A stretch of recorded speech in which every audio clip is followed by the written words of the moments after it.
It's your boy, U-Goboy. That's Mongo, all right? This is the U-Goboy podcast channel. But before we start, hit that like button. Hit that subscribe button. We got unfiltered, authentic conversations. We got sports talk. We got drops. Oh, yeah. So, Mongo, what should they do?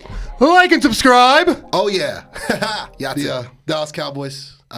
You could have been a contender. You could have been a contender. The Cowboys, their season is over. They finished a grand total of 7 wins, 7-10. They missed the playoffs. They'll be picking 12th overall. All right, not bad. NFL Draft Super Show on the way. That's a win. Yeah, I think so. Mike McCarthy, as of now, he's still the head coach of the Dallas Cowboys. That's subject to change by the time this episode drops. Yeah, I missed that guy. How about the Cowboys? I missed that guy as my head coach. Can I get one more? Jimmy, where you at, Jimmy? Steve on the boards. So another disappointing season, going on 30 years and counting without a Super Bowl win for America's team.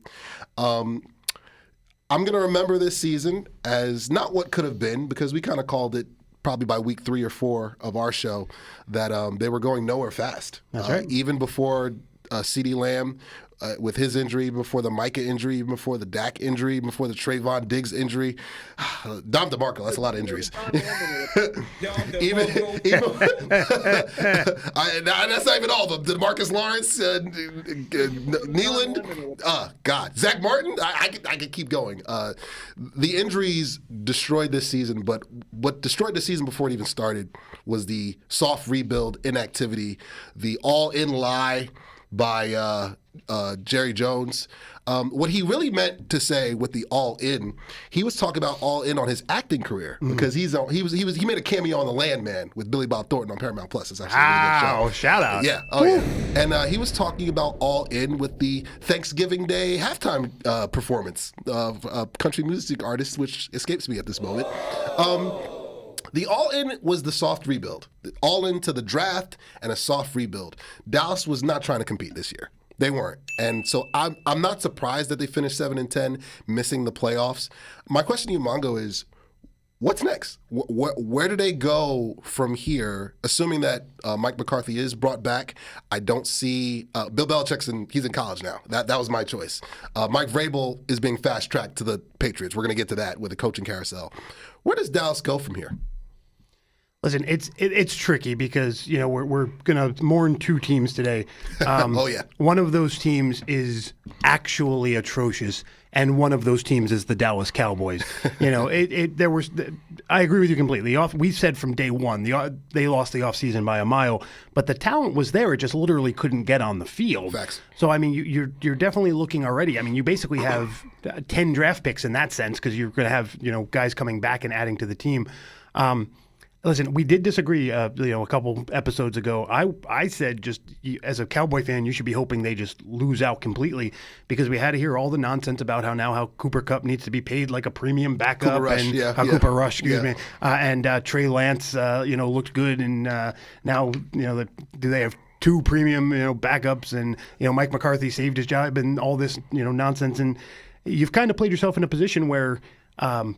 I think the first thing you do rhymes with BAFTA running back, and then you bring back a lot of that defense, and you run it back. Because listen, I love we'll get there when we talk about the playoffs. I love what Washington is doing. Mm-hmm. I think Detroit has figured it out.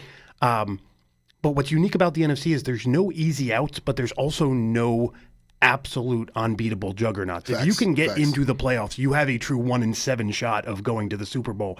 And so that's it. Nothing went right this year, right? Yeah. Forget what they did wrong. You need a little bit of luck to do anything. See anyone who got the Jets on their schedule this year, and and they didn't get an ounce of that this year. So add a tiny bit of luck, add all that health back. There's no reason not to think they can at least be at the level of the Packers, the Rams, the Seahawks, the teams that were right in there for contention until the end.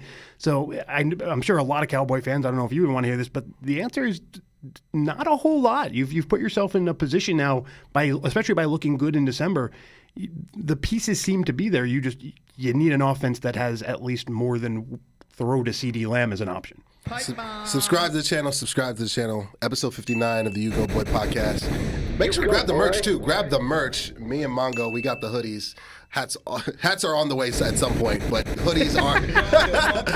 See, hit the link below to my email if you want an exclusive hat, or just come to the live shows.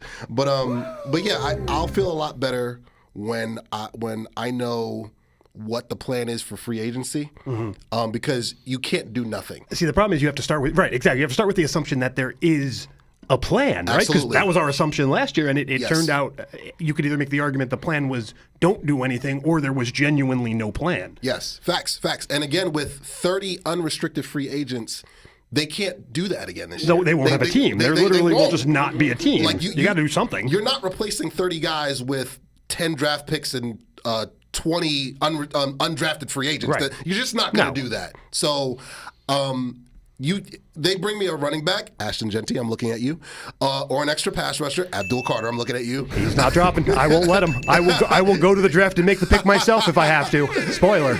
Or you want to trade for a Tyreek Hill who's unhappy? Yeah. You'll have my attention because he could go for a second or third round pick, and I wouldn't be mad at that. You only need one pick if you're Dallas. You just need the pick that rhymes with the buy from Moisey State. And exactly. And, you're good. I'm just gonna keep saying Ashton Genty until he's a Cowboy. Oh, Frisco, Texas native, by the way. I have not seen more of an obvious. Again, remember, I was saying lose out so you could just better guarantee getting him, but the plan to me has always been the same. Get that guy in your backfield. Yes. And again, we've seen what a great running game can do with Derrick Henry. Lamar Jackson looks a lot better this year. Yeah. And mind you, two-time MVP, not to saying that he was a scrub or anything, but a run game makes things easier. Jalen Hurts, concussion aside, he's looked good. I was going to say Barkley has completely changed that. I mean, they didn't do a whole lot. They just put the Energizer Bunny back there. Exactly. And hell broke loose. Everybody's saying, "Oh, Kellen Moore! Oh my God, he's taking it." I'm like, Kellen Moore has realized that I should probably run the ball with Step Saquon. one, hand to Saquon. Step two, profit. I mean, literally, that's it. Literally. So,